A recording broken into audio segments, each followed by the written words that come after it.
भगवान कह रहे हैं कि जिस पर मैं कृपा करता हूं पहले उसका धन बल अपहरण कर लेता हूं। ये धन बल अपहरण कर लेता हूं। जब वो निर्धन हो जाता है तो सगे संबंधियों का अपहरण कर लेता हूं, या तो सगे संबंधी छोड़ देंगे। देखा ना पिता रास्ते में ही राधे श्याम। बहुत कृपा समझना कठिन है। सुनाया था एक बार भगवान शंकर की कृपा। माता पार्वती जी से कहा चलो मैं आपको अपने भक्त के दर्शन कराता हूं। बोले चलो प्रभु। तो बोले पहले अभक्त के दर्शन कर लो, तब भक्त के दर्शन आप सुख पाओगे। तो गए तो सुपारी कतर रहे थे बैठे, इसमें बढ़िया गद्दा लगा हुआ था, गिरदा लगा हुआ, 50 गाय 50 भैंसे दूध दुही जा रही थी। प्रातःकालीन का समय था। संत वेश में गए और कहा भगत जी 100 ग्राम दूध दे दो, शालिग्राम भगवान को स्नान कराना है। चल दिया सुबह से, और क्या क्या बोलना सो। महादेव जी ने कहा हे भगवान जितनी संपत्ति और वैभव इससे दुगना इसकी कर दो। माता जी ने कहा औघड़ इसीलिए कहा जाता है इनको, बड़े औघड़ नाथ है। 100 ग्राम दूध ले दिया, गाली दिया, ऊपर से कह रहे संपत्ति कह दो दुगनी। बोली नहीं पर अंदर अंदर बहुत विचित्र औढ़र दानी है इनका आशुतोष। बोले चलो भगत के दर्शन। बोले अभक्त तो ऐसा था कि अगर आप साथ ना होते तो इसको भस्म ही कर देती हम, क्योंकि अंबा तो शक्ति है। आपका अपमान। अभक्त ऐसे ही होते हैं, तुम्हें नाराज नहीं होना। भक्त के पास गए, एक झोपड़ी फूस की, एक गाय, और उसी फूस की झोपड़ी में माँ उसकी मैया रहती थी। गए जो देखा संत तो साष्टांग दंडवत किया, आओ बैठो बैठाला। 100-200 ग्राम गाय का दूध होगा, वो बढ़िया पान करने को ले दिया। प्रभु थोड़ी देर भगवत चर्चा हुई। भगवान शिव ने कहा अच्छा भाई चलते हैं, हम तो विचरण करते रहते हैं। बोले संत भगवान कभी पुनः कृपा करके आना। हम कुटिया के बाहर निकले और कहा हे करुणा निधान भगवान इसकी गैया और मैया दोनों हटा दो, मार दो। अंबाजी ने कहा आप बर्दाश्त नहीं होगा। 100 ग्राम दूध नहीं दिया तो उसको दुगना संपत्ति दे दी, और एक गाय पूरा दूध आपको पिला दिया, और मैया बातचीत करने के लिए थी उसको भी आपने मार दिया। कहा कि वो ये क्या है? अभी तुम नहीं समझे।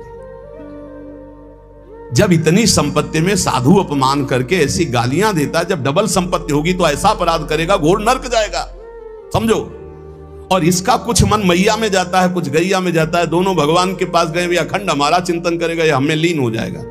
माता जी का ये बात तो सही। तो बोले जिस पर मैं कृपा करता हूं इस माया प्रपंच से उसे अपने स्वरूप में स्थित करता हूं। वो जरूरत देखो, जरूरत है। ऐसा नहीं कि एक बुखार की दवा सबके साथ चलेगी। बुखार की भी क्वालिटियां हैं, समझना। मलेरिया है तो उसके लिए अलग, डेंगू है तो उसके लिए अलग, साधारण वायरल है तो उसके लिए अलग। हम लोग साधारण बुखार वाले हैं। चिंता मत करो, ऐसे हाई इंजेक्शन नहीं लगेंगे जैसे त्रिपुरदास जी के लगे, या प्रहलाद जी के लगे, या नरसिंह मेहता जी के लगे, या मीरा जी के लगे। अपने लोगों के नहीं लगेंगे। बहुत ऐसे वायरल, जैसे ऋतु का बुखार है ना, अपने लोग ऐसे बुखार के मरीज हैं। डेंगू वाले नहीं है कि भर्ती हो जाए, प्लेटें कम हो रही। डरना मत। अलग अलग बुखार की जैसे दवा, ऐसे अलग अलग भक्ति की स्थिति की परीक्षा होती है। अब इसकी स्थिति क्या होगी वो तो जगत पावन करने वाले भगवान ये देखते हैं। बहुत सुंदर बात है ये, अगर समझ में आ जाए। भगवान अंधकार का नाश कर देते हैं, भगवान स्वप्न का नाश कर देते हैं। ये सब स्वाप्निक जगत है। अब मोह ममता से युक्त इसलिए डर जाओगे तो हम कह रहे हैं तुम्हारे साथ ऐसा होगा ही नहीं, क्योंकि तुम उतनी स्थिति के ही नहीं हो। डरना मत, सच्ची मानिए। क्या चक्रवर्ती सम्राट अम्बरीश जी भगवान के भक्त नहीं है? ध्रुव जी भगवान के लिए भजन करने के लिए गए तो आज ऐसा पद मिला कि त्रिभुवन में किसी को नहीं। सुदामा जी को दरिद्रता प्राप्त थी और सुदामापुरी की रचना हो गई, जैसे द्वारिकापुरी की रचना। आप हमारे श्री कृष्ण के प्रति ऐसा ना सोचे, ये जो कह रहे हैं बड़ी गुप्त बात है। उसके अंदर के ममत्व का नाश कर देते हैं, उसके अंदर के अज्ञान का नाश कर देते हैं। क्या आप अपने अज्ञान का नाश करवाना नहीं चाहेंगे? यहां अज्ञान की वृत्ति के नाश की बात। आप ऐसा मत सोचिएगा। और आज तक कोई भक्त आपको भिखारी नहीं मिलेगा। आप ध्यान दीजिएगा, पुरुष से लेकर के जहां दृष्टि डालिए, जहां भक्तों को आपके 4 घर में लोग होते हैं, उनके भोजन की व्यवस्था में आप चिंतित रहते हैं। समझ रहे? जब हम मांग के खाते थे तो भूखे रह जाते थे, और जब भरोसे पे हैं तो 300-400 लोगों का बाल भोग, राज भोग और शयन भोग अपने आप हमारे प्रभु पूरा करते। तो हरिष्य धनम, तुम्हारा घर कितना बड़ा है, हमारे घर में कितने बैठे देख लो। घबराना मत, इसलिए हम कह रहे डरला मत, अब इसीलिए कह रहे हैं, नहीं तो आपको लगेगा भगवान कह रहे यस्याम अनुग्रहणामि हरिष्ये तद्धनम, ये धन ही हर जाएगा तो अब हमारे भक्ति का मतलब क्या रहेगा? नहीं, इसका मतलब है अज्ञान का नाश हो जाना, तम का नाश हो जाना, माया मोह का नाश हो जाना। क्या आप दुख का नाश नहीं करवाना चाहेंगे? ये भक्ति दुख का नाश करके सर्वतोभावेन महासुख प्रदान करने के लिए है। ततो धनम त्यजन्त्यस्य स्वजनाः दुख दुखितम, भगवान कह रहे हैं फिर उसके परिवार वाले उससे प्यार नहीं करते। क्या झूठे प्यार में फंसे रहकर जिंदगी गंवाना चाहोगे? क्या आप ये नहीं जानोगे कि तुम्हें कोई प्यार नहीं कर रहा? क्यों झूठ में जीवन व्यतीत करना चाहते हो? सच्ची कोई प्यार नहीं कर रहा, कोई प्यार नहीं।